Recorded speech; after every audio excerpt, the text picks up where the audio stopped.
So we will just go over what we did yesterday. So this is Bhagavad Gita chapter 2. We are done up to verse 53. Now in this, Shri Krishna has again underlined what it means is realization. Realization of God is overcoming whatever is happening in your mind. Alright? So it means when you are able to restrain your mind, come to an equipoise and stay in the equanimity of mind, a person gets realization, a God realization. So this question is going to be asked by Arjuna now to Shri Krishna. So we will see what he is going to ask. So we are doing Bhagavad Gita chapter 2 verse 54. Arjuna said, Krishna, what are the characteristics of a God realized soul? Stable of mind and established in samadhi, which is perfect tranquility of mind. How does the man of stable mind speak? How does he sit? How does he walk? I think this is a question most of the people will have, because it is very important to understand who is this God realized soul, what does he look like, what are his characteristics, and how does he react in the world. Because everybody who is there in the world needs to react, needs to come to some kind of a understanding, needs to be responsible for some things and give proper answers. So if something goes in the eye of a person, his job is to ensure that his eyes are not hurt. So he has to remove whatever that little thing that is gone inside. Right? In the same way, if a person is affected by somebody's bad words, then that individual is supposed to extricate himself from that place, which means remove himself from that place or ensure that he doesn't feel the barbs. The idea is, what kind of a person is this?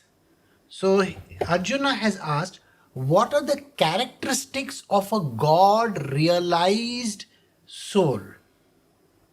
And then he adds, stable of mind and established in samadhi. Now Arjuna understands very clearly that a God realized soul is stable of mind, and also he is in a state of samadhi, which is translated as perfect tranquility of the mind. Right? Now what does that mean? An individual who doesn't sway, who doesn't get disturbed by whatever disturbances that are around him, an individual whose mind is steady as a rock, he is not disturbed by anything around him. That state is called samadhi. Now, if this translation is done by a religious person, immediately the answer is going to be a sadhu, a sage or a saint who is sitting steadily in a place without batting his eyelids, is lost in complete self, doesn't interact with the world. This is a wrong interpretation. The right interpretation is a person who is not disturbed in the mind doesn't need to react violently or even for that matter, even in a very small manner, getting upset or angry or disturbed, this individual need not feel elated when he is praised. Recently, when there was a video put up of some great political leaders who were praised by some of their stalwarts around, this political leader was literally glowing and, he was doing all kinds of things.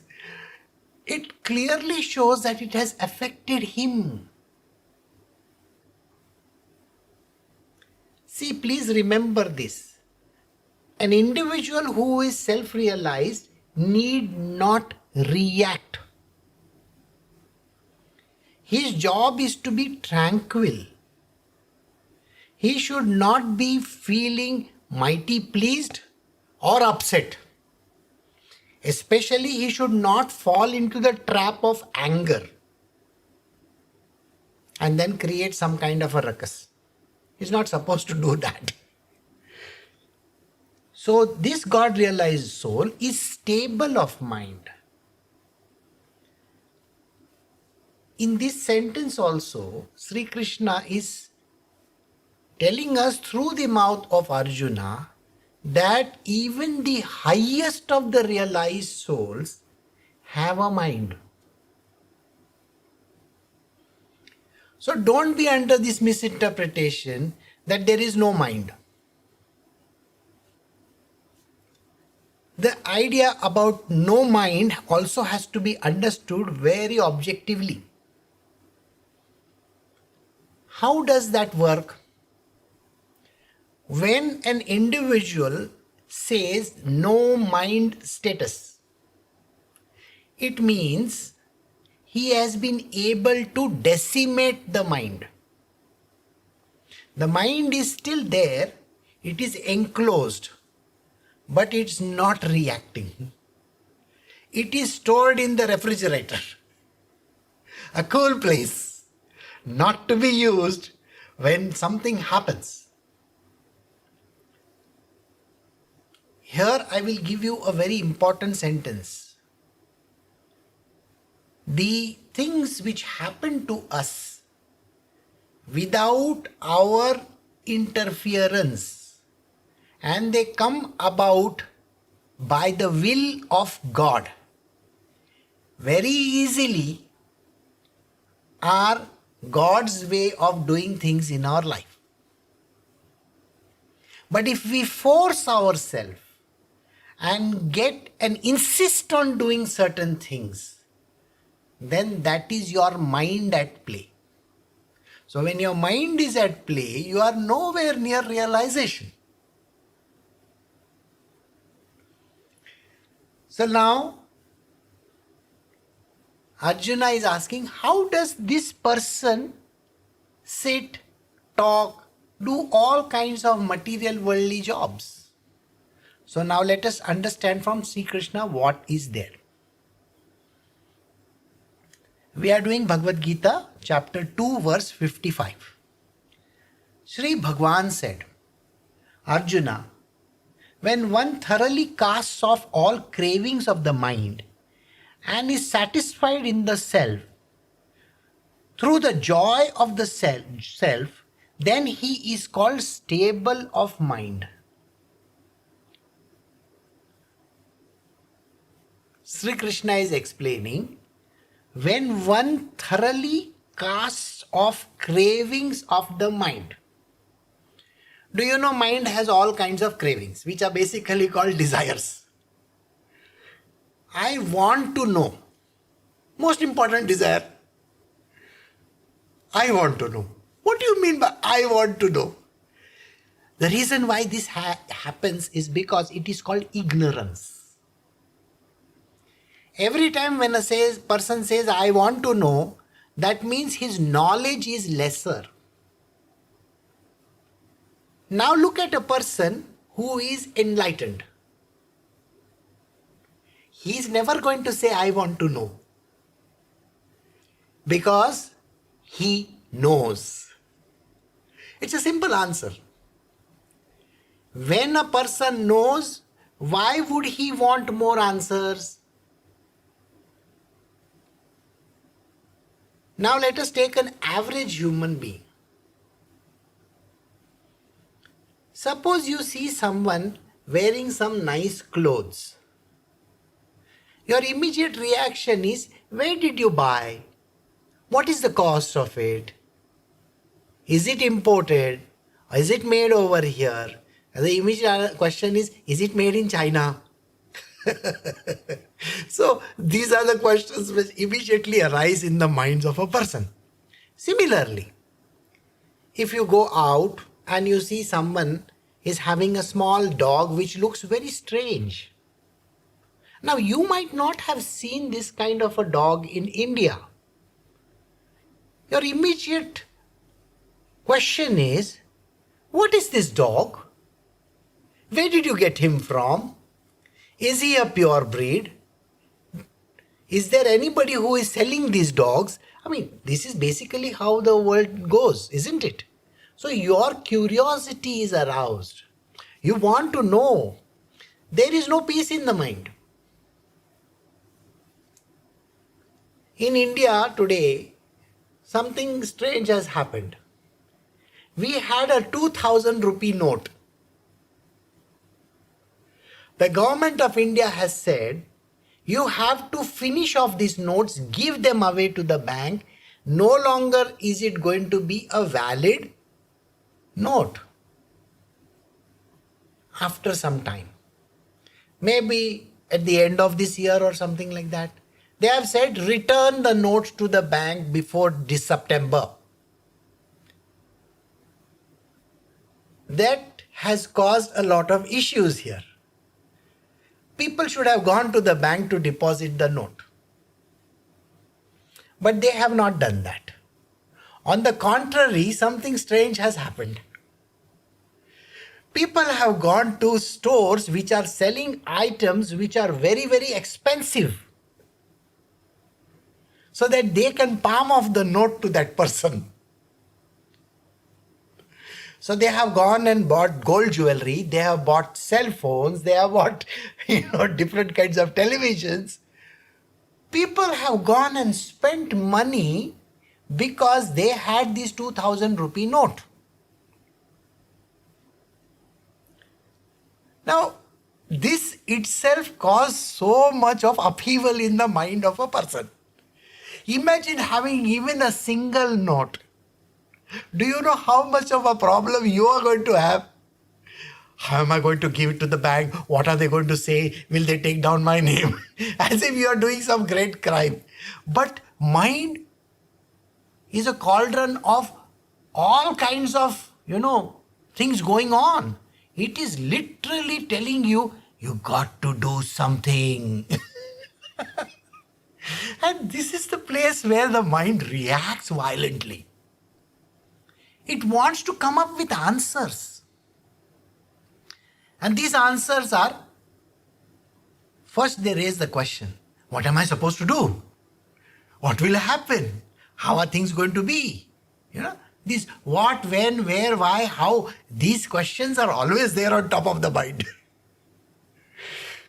And that is what Shri Krishna is telling. That one thoroughly casts off the cravings of the mind. The desire to do something has to be given up. The desire for knowing too much. You know the kind of talk that happens when there are friends around? They can take one single topic and talk for the next 3 hours or 4 hours at a time. Now imagine there is a match going on. There's a match going on television and everybody is watching. And the person scores a goal. Okay? Or he is putting it in the basket. Now here the problem happens that if it is called a foul or if there is something wrong with it, do you know the amount of words that will flow from everybody's mouth? Somebody will be for it, somebody will be against it. Cricket is a game like that. So in India, everybody is glued to the television because of this game of cricket. So we have something which is called scoring 4 runs, 6 runs and all that. And then there is out. So every time something happens, there is so much of talk. So many things are going on in the mind. So that is why Krishna is saying to Arjuna, the mind should not have any desires. It should be tranquil. So one thoroughly casts off all cravings of the mind. So casting of cravings of the mind should be there, which means you should not be disturbed. If you are sitting for lunch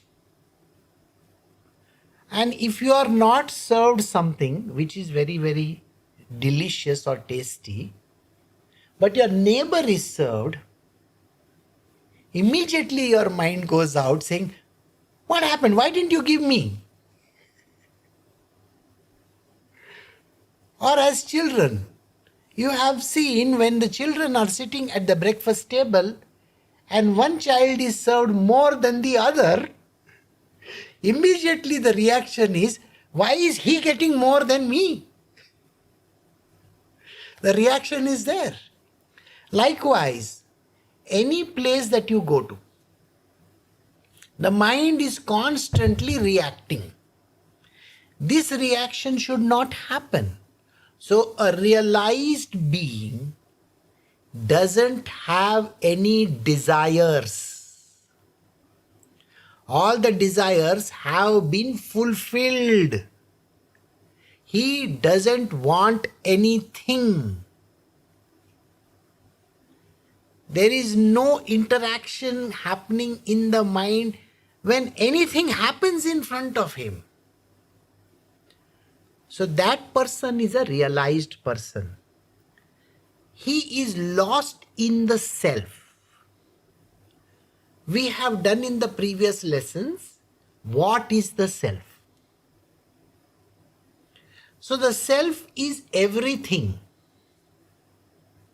You are not the body. We have done this before.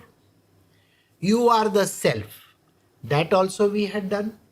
So if you are lost in the self, would you care for the body? Absolutely not.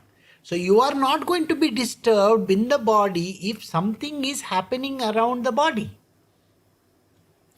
It is when you take ownership of the body that everything around you is disturbing you. When you are lost in the self, there is nothing which disturbs you. So the enlightened person doesn't have any desires and is constantly lost in the self. He doesn't interact or react with anything around him. It is not apathic. People immediately think that, oh, he is not reacting, so he is apathetic towards it. No. He can see the actions happening, and yet there is nothing happening in his mind. There is no transaction happening. This can be explained in a very beautiful manner. The eye will see, the ear will hear, the nose will smell, the mouth will taste, the skin will touch, and yet the in-between space, which is called the third layer. You remember the first, second, third layer, isn't it? Which is called, first one is food body, right? Which is called the gross body also. Second one is the breath.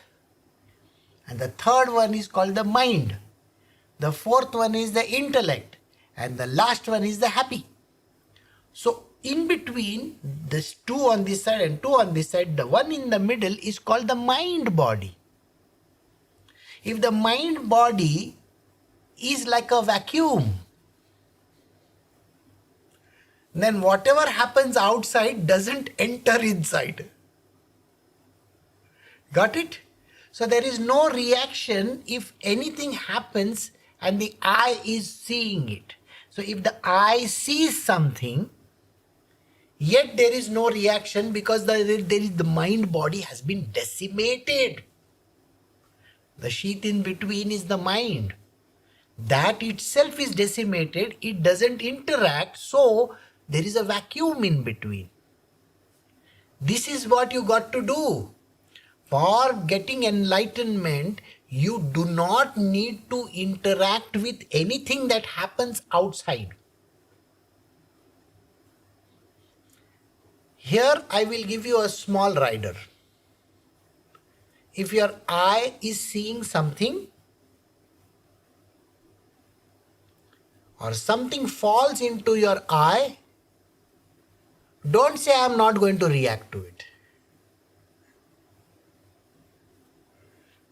So if your finger is cut, don't say that there is no mind, so nothing is going to happen to it. No, it's going to bleed, of course, and your eye is going to hurt. So what do you have to do? Immediately remove whatever that is there in the eye. Go and bandage your finger, right? So you will say, how can you say then the mind is not reacting? See, it's a rhetorical question. So please understand, I have to ask these questions myself for you to know. Do you remember we have 5 senses and 5 organs of action? Those are external, they are not internal.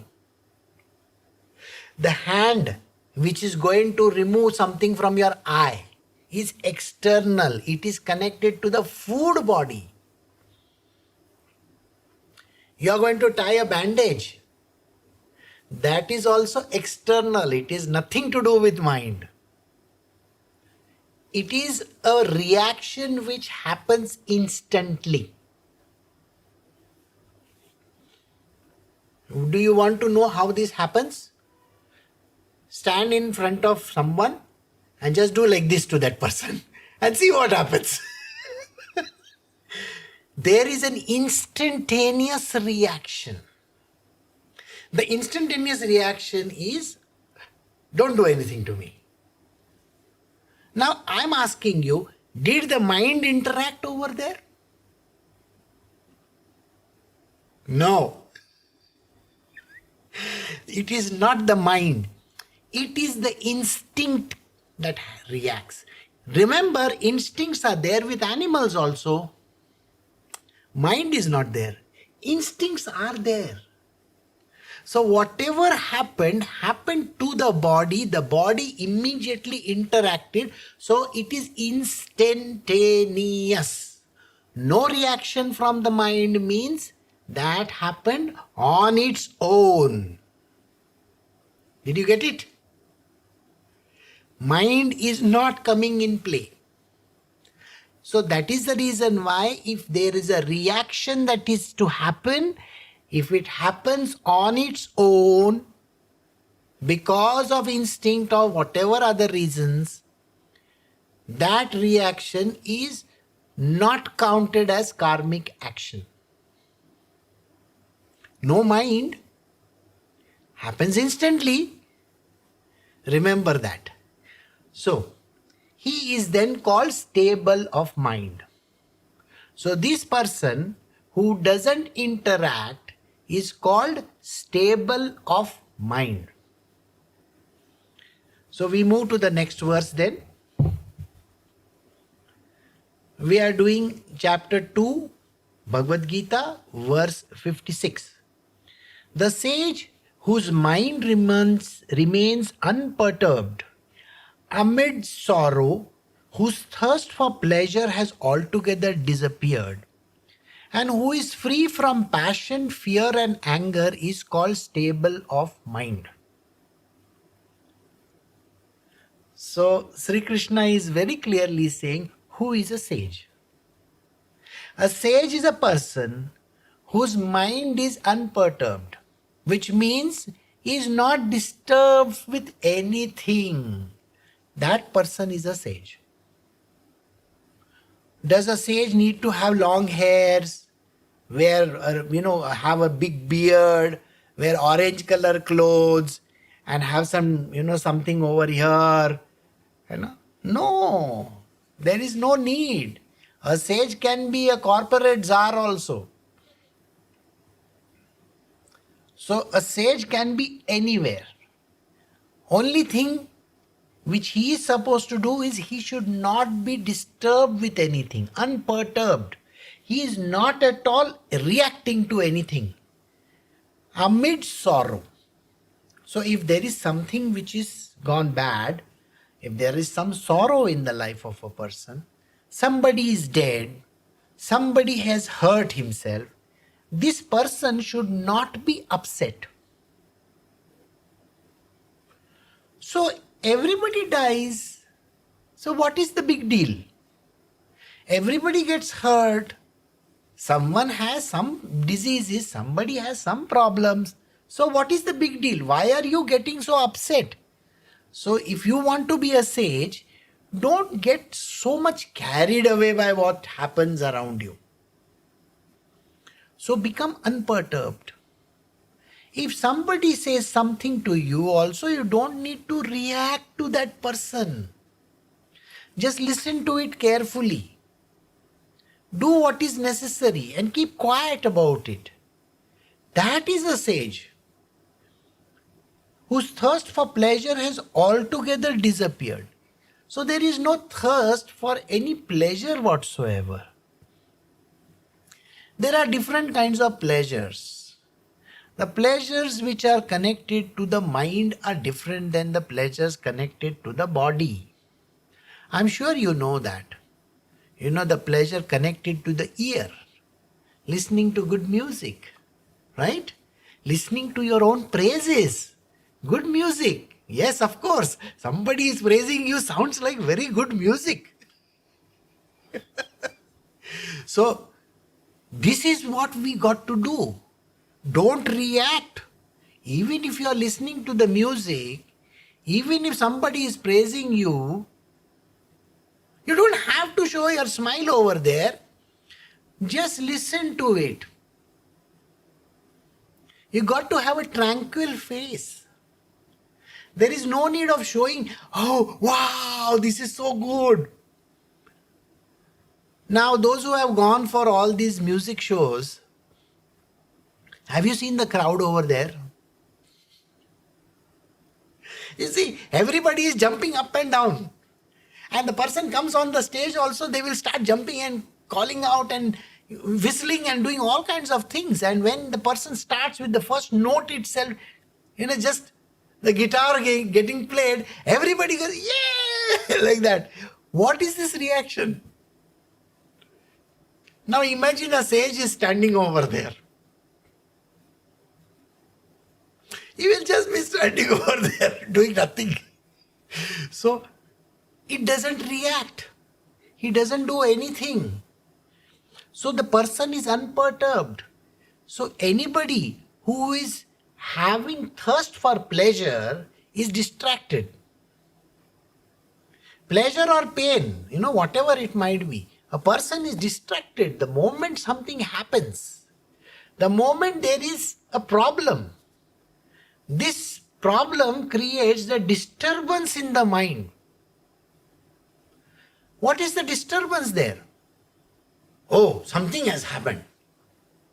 I got to go and see. If there is a accident which has happened on the road, all right, and there is a pile up, or there is somebody is lying on the road. How many people will stop their car and have a look at it? Many. They will stop the car at the side, they will go to that place and just look at it and say, oh my God, somebody should take him to the hospital. Okay? So you interact over there. Your mind says, oh, look at this blood that is flowing. Oh, who has done this thing? Blah, blah, blah, blah, blah. And some people just go away. Why do they go away? Because they don't want to be involved in that accident. But if a sage is there, if his mind doesn't react to it, it doesn't really matter. Whatever has to be, has to be. He may just go away if it is required, or he may just stand over there, or he may take that person to the hospital. It really doesn't affect that person. His interaction is going to be minimalistic. Not too much of, oh, I did it, kind of. So this person is free from passion. Fear and anger is called stable of mind. So this individual, there is no passion. See, in our world of the material world, the word which is used is you got to be passionate about something. So if you want to reach some destination in your life, you got to be passionate with it. You got to have passion for art. You got to have passion for going somewhere in life. You want to be very passionate about reaching some destination. Whereas this individual is not passionate at all. He is dispassionate. The idea is, even if the person is dispassionate, yet he is going to put 100% effort in it. Here Shri Krishna is nowhere saying you are not supposed to put effort in it. He is saying efforts are required. So don't be under the impression that there are no efforts. Efforts are needed. Of course, hard work is required, right? So putting in hard work, putting in efforts is primary responsibility of that person, yet not being passionate about it. You have to do it dispassionately. So doing things dispassionately is also very important. Then he says about anger. Why should a person get angry? For what? What is the reason for getting angry? Anger comes because unfulfilled desires. We are going to do that verse now in the future. When you have unfulfilled desires, you are going to be angry. Don't be angry. So this particular person who is enlightened sage is never angry. He may show anger, but he is not angry. So what happens is, he can raise his eyebrows and show all kinds of action, reaction, but a moment later he may be smiling. Doesn't matter. He is not actually getting angry. He is just showing that individual in front, oh, I am angry, see? But it is not reacting. There is no reaction there. So anger is just a show. Have you seen birds which have very beautiful plumage? They'll do like this with their wings. The feathers they will spread. This person is also like that, but he is not involved in an action. He is not putting out his desires in the marketplace. That is what happens. So, and he is called stable of mind. He is free from passion, fear and anger. Fear is another important word. He is not fearful. Okay? So we have come to the end of verse 56. So we will stop over here.